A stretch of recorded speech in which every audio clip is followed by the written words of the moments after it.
দক্ষিণ যুবদল সারাটা জীবন বুকে কষ্ট নিয়েই বড় হবে।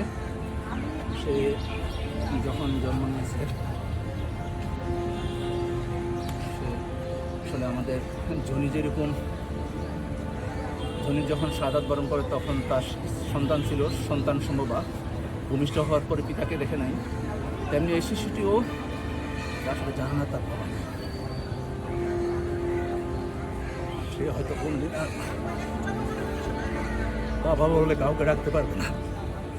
আমরা আছি, আমরা থাকবো, কিন্তু বাবাকে ডাকতে পারবে না, বাবাকে পাবো।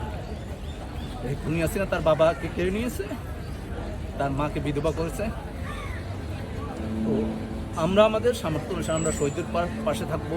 আমাদের ভারপ্রাপ্ত চেয়ারম্যান জনাব তারেক রহমান প্রত্যেকটা পরিবারের প্রতি মুহূর্তে খোঁজখবর নিচ্ছেন এবং প্রত্যেকটা পরিবারকে উনি সর্বোচ্চ সম্মান দিচ্ছেন, রাষ্ট্রীয় সম্মান দিবেন। আগামী দিনে যদি বিএনপিকে এদেশের জনগণ রাষ্ট্র পরিচালনার দায়িত্ব দেয়, তাহলে তারা এদেশের বিএনপি প্রত্যেকটা শহীদের পরিবারকে সম্মান দিবেন। এবং ভারপ্রাপ্ত চেয়ারম্যান বলেছেন তাদের যার এলাকাতে তাদেরকে স্মৃতিকে অম্লিন করে রাখার জন্য তাদের এলাকাতে প্রতিষ্ঠান, তাদের নামে প্রতিষ্ঠান গড়ে তোলা হবে, প্রতিষ্ঠান সৃষ্টি করা হবে যেন তারা হারিয়ে না যায়।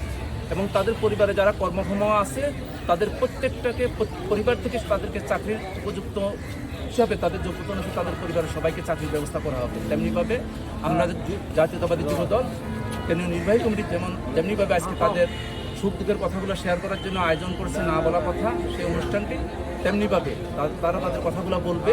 এবং এখান থেকে আমরা জাতীয়তাবাদী যুবদল এই পরিবারগুলোর সাথে সবসময় থাকবো, যতক্ষণ আছে আমরা সবসময় থাকবো। আমাদের দল থাকবে, আমাদের ভারপ্রাপ্ত চেয়ারম্যান থাকবে, আমরা এদের বাবা